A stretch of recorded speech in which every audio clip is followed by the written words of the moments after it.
देश और दुनिया के कारोबार जगत में आर्टिफिशियल इंटेलिजेंस तेजी से अपनी जगह बनाता जा रहा है। इसके फायदों को लेकर तो चर्चा होती ही रहती है, लेकिन इससे होने वाले नुकसान भी इस तकनीक को लेकर सजग होने के संकेत देती रहती है। साइबर ठगी में इसका इस्तेमाल बढ़ने के साथ ही डीप फेक जैसे नए फ्रॉड के तरीकों ने एआई को लेकर काफी लोगों में भय का माहौल पैदा कर दिया है। वहीं नौकरियां खाने की इसकी क्षमता को तो लोग लंबे समय से बड़ी चिंता करार दे रहे हैं।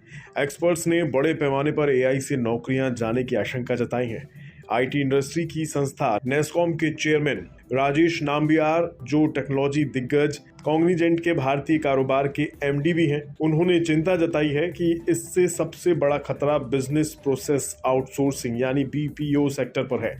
बीपीओ सेक्टर के दम पर ही एक वक्त भारत को दुनिया का बैक ऑफिस कहा जाने लगा था, लेकिन अगर आर्टिफिशियल इंटेलिजेंस ने बीपीओ सेक्टर में नौकरियों की जगह लेनी शुरू कर दी तो फिर इस सेक्टर के अस्तित्व पर भी संकट खड़ा हो जाएगा।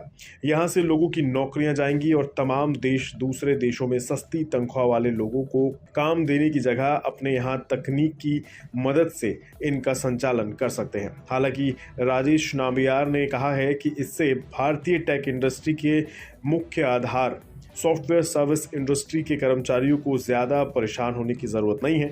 फिलहाल एआई से उनकी नौकरियों पर ज़्यादा असर ना होने की बात नाम्बियार ने कही है।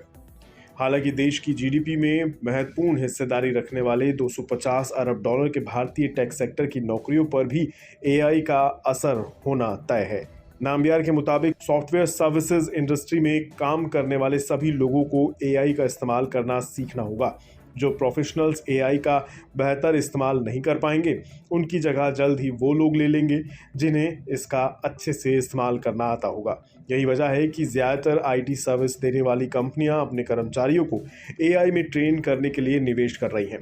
कंपनियों को पता है कि आगे चलकर अपने क्लाइंट्स की डिमांड को आसानी से पूरा करने के लिए एआई के बिना काम नहीं चल पाएगा। नाम्बियार ने कहा है कि generative AI white collar job यानी ऑफिस वाली नौकरियों पर ज़्यादा असर डालेगा। हर कंपनी तकनीक का इस्तेमाल करके अपनी लागत घटाने की कोशिश करेगी और इसके लिए नौकरियों को कम करना उनके लिए एक आसान विकल्प होगा। उन्होंने कहा है कि एआई का असर लाइट या एयर कंडीशनर की मरम्मत करने वाले टेक्नीशियन पर नहीं पड़ेगा, लेकिन ब्रोकरेज में इक्विटी एनालिस्ट या स्टैटिस्टिशियन की नौकरी पर एआई ज़रूर संकट पैदा कर सकता है, क्योंकि उनका काम आसानी से और सटीक ढंग से जल्दी करा जा सकता है।